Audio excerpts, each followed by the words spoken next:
comenzamos esta charla con el especialista en neuropediatría y neurodesarrollo, el doctor Raúl Calderón, que viene a platicar este tema, trastorno del espectro autista. Buenas tardes a todo el auditorio. ¿Cómo está usted?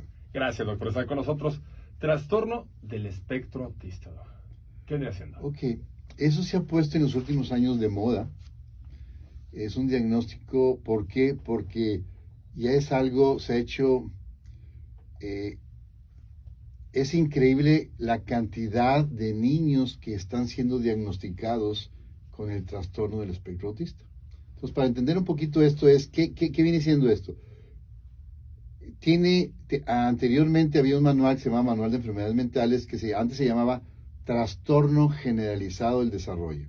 Y todo el mundo nos acordamos que de ahí viene el término, uno de los diagnósticos que estaba dentro de eso era el Asperger, el autismo, el síndrome de Rett, el trastorno desintegrativo y el no especificado. Entonces, todos esos quedaban en Trastorno Generalizado del Desarrollo. Pero más o menos como en el 2014, el Manual de Enfermedades Mentales lo cambia a Trastorno del Espectro Autista, grado leve, moderado, severo o 1, 2, 3. Entonces todos están ahí. Cuando cambia ahí, pues a los papás no les gustó, porque antes les gustaba más que decían, oye, mi hijo tiene un trastorno no especificado, que sería como el grado 1, o sea, no es un niño neurotípico, pero no tiene todas las características. Entonces tienen problemas en la comunicación. Hay niños con lenguaje o sin lenguaje. Entonces, algunos no tienen ninguna palabra y por eso vienen a consultar porque no tienen lenguaje. Y algunos dicen, doctor, yo creí que mi hijo era sordo porque no hablaba nada. Lo llevo con el otorrino y salió normal. Pero le hablaba y no me respondía, como en su mundo. Y luego dice, no habla para nada. Entonces llego yo y le enseño un juego de figuras geométricas y le digo, ¿qué color es esto? Me dice rojo, verde, amarillo, azul, 3, 5, y uno que no hablaba, dijo, bueno, sí tiene lenguaje, mas no lo utiliza. Entonces vemos que hay un grupo de niños que sí tienen lenguaje, pero no tienen un lenguaje comunicativo, como usted y yo, que estamos en un momento, estamos comunicando algo, no lo usen para comunicarse. Entonces, ese es otro grupo de niños. Luego están los niños que no nos damos cuenta, y el diagnóstico se pueden pasar muchos años, que sí tienen lenguaje, pero llama la atención que el lenguaje de esos niños tiene otro tono. El tono con el que hablan es diferente. Entonces nada más llegan al consultorio y dices tú, ups, esto me suena que tiene un tono diferente. Entonces hay problemas en el lenguaje. Ahora, cuando tienes problemas en el lenguaje, ¿qué va a haber? Hay problemas en la socialización. Y en el DSM-4 revisado ponían un círculo, lenguaje y la socialización. Y ahora en el DSM-5 lo juntaron nada más en una categoría, diciendo, si tienes problemas en el lenguaje, vas a tener problemas en la socialización. Y el problema en la socialización, estos niños, cuando llegan desde etapas muy pequeñas, dicen, no tienen contacto visual. Mi niño, yo me acercaba, le decía, qué lindo mi bebé, me sonreía, no me devolvía la sonrisa, no me veía los ojos, no había una reciprocidad. Pero yo decía, a lo mejor así es medio introvertido, así es.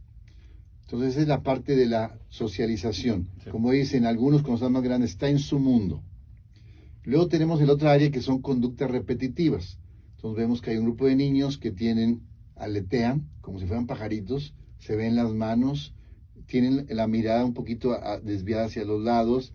Algunos tienen problemas en la integración sensorial, les molestan los sonidos, se tapan los oídos con la lavadora, la licuadora, la secadora. Algunos me dicen, doctor, voy al mall y cuando prenden la que sopla el aire en el baño, se asustan. O cuando le bajan y suena más fuerte, se asustan. Entonces tienen problemas con los sonidos, con las texturas, no toleran texturas, se quitan la ropa, algunos de ellos se mecen, se balancean, caminan de puntas, apilan las cosas por tamaños, en hileras, en torres. Entonces se ve muy interesante que van a la alacena y sacan todas las cajas y los ponen en hilerita. Y dicen, oye, mi niño es muy inteligente, sabe mucho. Entonces les gustan los objetos que giran. Entonces pueden estar mucho tiempo viendo un abanico o cogen un carrito y lo voltean y mueven las ruedas. No tienen juego interactivo, o sea, yo te vendo la pelota, tú a ti, yo a ti. No hacen ese tipo de cosas, no tienen juego imaginativo. Pues vemos que de chiquitos uno podía agarrar una tablita y hacerle un avión, y una ficha es un carrito, y ellos no. Entonces hay niños más grandes que de repente ya tienen lenguaje y los llevan, por ejemplo, a un lugar de diversiones y ven una botarga, o sea, un señor con un disfraz, Le dicen, mira, Mickey Mouse. Dijo, no, es un señor con un disfraz. Son muy cuadrados. Entonces, esas son algunas de las características. Y dependiendo de las características y de la edad, vas llegando a ese diagnóstico. Como padre, Doc, ¿cómo integrar a ese niño que es autista a la sociedad? Ok. Entonces, número uno es, si tengo problemas de lenguaje, desarrollar el lenguaje. El lenguaje es básico en todo ser humano, porque el lenguaje te lleva a la comunicación, el lenguaje te lleva a la socialización, el lenguaje te lleva al aprendizaje. Entonces, yo le digo a los papás, primero preocúpate por el lenguaje. Pero por algún motivo ellos se preocupan más por el autismo. Entonces quieren hacer resonancias, tags y estudios. Le digo, espérame, el diagnóstico del trastorno espectro autista, de nuevo, es clínico, es platicado, no es un examen de sangre. Entonces, clínicamente dices, tengo esto, aunque existen pruebas ya estandarizadas a nivel mundial que te pueden corroborar tu sospecha, que sería la prueba del A2, es el ADOS o el ADR, pero lo más importante es desarrollar el lenguaje. En lo particular, yo le recomiendo mucho a los papás que hagan batería de pruebas neuropsicológicas para evaluar todo el espectro de problemáticas y darle una terapia adecuada. ¿Cómo lo integro? Si tiene problemas, un ejemplo, nosotros nos subimos a un elevador y aprendemos que al salir decimos con permiso, buen día, y el de adentro decimos propio, cuídate mucho. Hay muchas normas sociales que los hacemos por repetición. Aquí en el norte del país se utiliza mucho, saluda a tu tía, saluda a tu tío. Ellos dicen, pero no es mi tía. Entonces tenemos que decirle, bueno, socialmente dile, saluda a tu tía.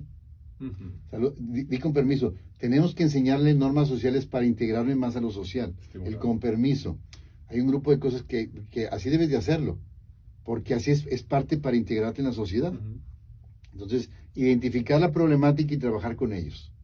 Entonces, esa identificación de la problemática va variando dependiendo de la edad. O sea, es diferente estar en preescolar sin lenguaje que en preescolar con lenguaje. Es diferente estar en primaria con lenguaje que sin lenguaje. O es diferente estar en preparatoria. Hay gente, yo tengo amigos que son ingenieros, tienen muchas profesiones y tienen trastorno espectro autista. Y lo único que tienen es un problema en la socialización. Pero son gente muy brillante, muy capaz. La única diferencia es que son muy cuadrados y no entienden los chistes. Son gente que son muy literales. No fue mal el chiste. ¿Verdad? ¿O fue malo el chiste? Doc, como padres escuchamos un trastorno de nuestro hijo, una enfermedad, y siempre buscamos la palabra curable. ¿El autismo es curable o tratable? Ok, como dijimos, bueno, no se ha comentado, pero el autismo no se cura. Automáticamente hay un profesor muy importante en el mundo que dice, a pesar de lo malo que hagamos los médicos, los psicólogos y los maestros, él va a evolucionar. Pero con una ayuda adecuada, de un buen diagnóstico de sus problemas asociados, con una buena terapia, dependiendo de lo que tenga, de lenguaje. Algunos reciben terapias de modificación de conducta. En la socialización, curiosamente, para eso puedo ir con un neuropsicólogo, un psicólogo para que me ayude, y con un tratamiento, de nuevo, no hay medicamento para el trastorno espectro autista. Los medicamentos son para los problemas asociados. Es lo que se denomina comorbilidades. ¿Qué puede ser? Problemas de sueño, te ayuda a dormir mejor. Problemas de atención, para poner atención. ¿Eres impulsivo y hiperactivo? Para eso. Algunos niños tienen autoagresividad, se pegan y pegan. Entonces vas mejorando el problema asociado para que esté más integrado a la actividad cotidiana de la vida diaria y de nuevo no se va a curar, va a ir evolucionando y mejorando como todos los seres humanos. ¿Y un niño autista no tiene que estar con clases especiales, o sí? Muy interesante eso es. En el pasado a todos los niños con trastorno espectro autista los ponían en escuelas y colegios de solamente niños con trastorno espectro autista. Ya se ha comprobado que eso no es lo recomendable. Debe estar integrado en un salón de niños regulares, que le llaman neurotípicos, porque de nuevo, creo yo que no habemos personas normales, habemos promedio. Entonces esos niños promedio, si yo voy con niños que hablan, voy a desarrollar lenguaje, socialización, conductas y voy a mejorar un grupo de cosas. Si voy a un lugar donde hay puros niños con problemas del espectro autista, tengo mayor riesgo. Que existen lugares donde hay nada más eso sí, pero son lugares muy especializados con niños que tienen trastorno espectro autista más del grado severo, que después de que los ponen en buenas condiciones, los integran o los gradúan para una escuela regular. No, le agradezco bastante su tiempo, como siempre, charlando estos temas muy interesantes. ¿Y dónde lo podríamos localizar? me pueden mandar un mensaje al WhatsApp al 81 12 77 0693 y también me pueden escribir en una página de Facebook, se llama Grupo de Apoyo Autismo NL. Ahí me pueden mandar un comentario y ver información. Le agradecemos bastante al doctor Raúl Calderón, un especialista en neuropediatría y neurodesarrollo, y se pueden comunicar con él al número telefónico 81 12 77 0693. Repito el número 81 12 77 0693. Doc, gracias. Buenas tardes, gracias.